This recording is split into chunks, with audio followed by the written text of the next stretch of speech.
No Evangelho segundo São João, capítulo 20, versículo 7, nos fala de um lenço que tinha sido colocado sobre a face do Senhor Jesus quando ele foi sepultado no final da tarde de sexta-feira. Ocorre que após a ressurreição, quando os discípulos chegaram ao lugar onde Jesus estava, no sepulcro, encontrado vazio, esse lenço não estava jogado ao lado ou caído de lado. Esse lenço ele estava dobrado à parte na cabeceira de onde Jesus estivera deitado por aqueles 3 dias e 3 noites. O Evangelho reserva um versículo inteirinho para nos contar sobre esse lenço dobrado. E aí nós vamos entender o significado disso. Nos diz a palavra do Senhor. João 20, versículo 7. E o lenço que estivera sobre a cabeça de Jesus e que não estava com os lençóis, mas deixado num lugar à parte. Aí, para nós entendermos o significado desta palavra, por que foi reservado um versículo todinho, nós vamos buscar na cultura judaica. Cultura, queridos irmãos e irmãs, significa todo aquele complexo que inclui o conhecimento, a arte, crenças, lei e moral, adquiridos pelo ser humano, não somente em família, mas também por ele fazer parte de uma sociedade do qual ele é membro. Né? Isso é a cultura em termos de interpretação da língua portuguesa no dicionário. Né? A origem da fecundidade e da bênção entendida no mundo bíblico como dom de Deus é algo que tudo pertence, do qual todos os bens ao homem emana. No aspecto teológico, é um dom de Deus o homem buscar o seu alimento. Quando Deus criou o homem, ele entrega um alimento e todas as árvores frutíferas e determina que uma delas ele não poderia comer ou dela se usufruir. Então, o pecado original é praticado mediante um ato de comer, dificultando assim a aquisição do alimento. Ou seja, ele desobedeceu e comeu. Então, ele pecou. Cabendo agora ao homem, por consequência do pecado, expulso do jardim do Éden, agora ele tem o quê? Uma incumbência, uma sanção pelo seu erro, pelo seu pecado, além de pagar com a vida, porque o salário do pecado é a morte, ele também sofreu uma sanção, do qual ele teria que trabalhar todos os dias e do suor do seu rosto ele comeria. Ou seja, em sofrimento, de uma forma mais agonizante, ele teria que buscar o seu alimento. Mas o que tem a ver o alimento com o lenço que cobrir a cabeça de Jesus? Já nós vamos entender. Tem tudo a ver. A aliança que Deus fez com o povo no deserto envolve também a atitude de dar comida. Imagina você todas as manhãs ser despertado com o café da manhã, vindo direto do trono de Deus. Assim era o maná no deserto. A natureza da bênção, o dom da terra, né?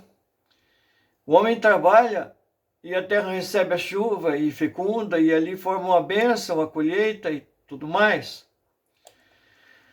E a bênção demonstra o que? O concreto, como Deus dá continuidade à sua história. Promessa de fidelidade e amor ao povo. A bênção é vida e abundância de comida tirada da terra. Agora, nos banquetes oferecidos no Oriente, talheres não existiam. Era uma invenção moderna e totalmente desconhecida. Eles usavam o quê? As mãos. Né? E aí o que acontecia? Quando o amo e o senhor ofereciam um banquete, o amo preparava para receber os seus convidados, e o servo preparava o banquete de acordo com o que fosse agradar ao seu amo. E posto à mesa, o servo que preparava o jantar procurava ter a certeza que fez exatamente da maneira que o seu senhor desejou. E depois da mesa preparada, mesa posta, o servo ficava esperando fora da visão do seu senhor, até que terminasse a refeição. O servo não se atreveria jamais a tocar a mesa antes que o amo se levantasse. Então, o que acontecia? Qual era o símbolo? Qual era o momento marcante que estava dizendo, está tudo ok? O servo, o amo levantava, limparia os dedos, limparia a barba, limparia sua boca, embolaria aquele lenço, aquele guardanapo e jogava à parte, no centro da mesa ou do lado. Aquilo era um sinal. Claro, qualquer adolescente, qualquer pessoa da época entenderia o sinal.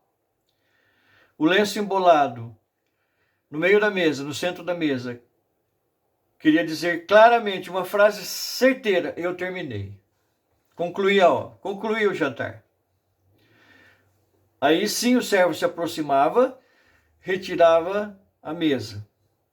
Caso contrário, se o amo precisasse se levantar, ir ao toalete ou alguma coisa, ele dobrava o lenço e colocava ao lado do seu prato, do seu utensílio, né? Onde ele estava comendo.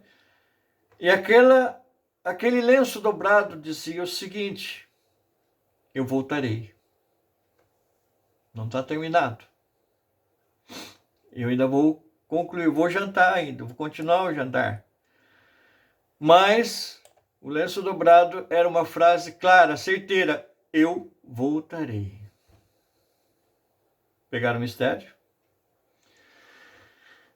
Quando Jesus se ressuscita, ele joga de lado os lençóis que cobriram seu corpo, mas o lenço que estava sobre a sua cabeça, ele dobrou e colocou na cabeceira de onde estivera deitado o período em que estivera ali naquela lápide, naquele túmulo. A mensagem foi clara. Foi deixada no dia da ressurreição, para que todos que entrassem ali dentro daquele túmulo e vissem aquele túmulo vazio, e vissem os lençóis embolados no canto, jogado de lado, aquele lenço dobrado, a mensagem era clara: eu voltarei. E o Senhor Jesus disse, através dessa mensagem: eu voltarei.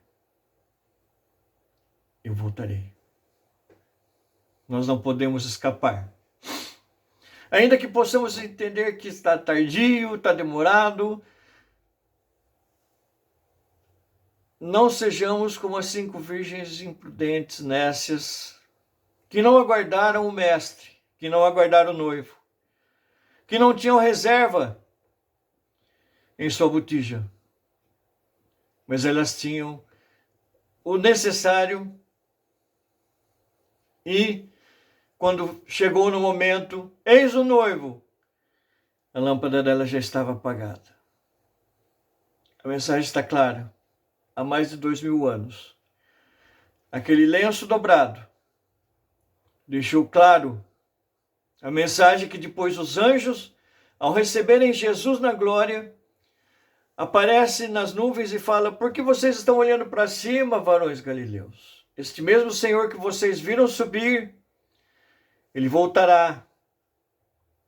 E lá na campa, quem entrou naquela campa e viu aquele lenço dobrado entendeu a mensagem: eu voltarei. Então aguardemos a bendita redenção, a volta do Senhor. Ela está muito próxima. Aguardemos o ressoar da trombeta e o chamado: eis o noivo, que possamos dizer: Maranata, Ora vem, Senhor Jesus. Deus te abençoe.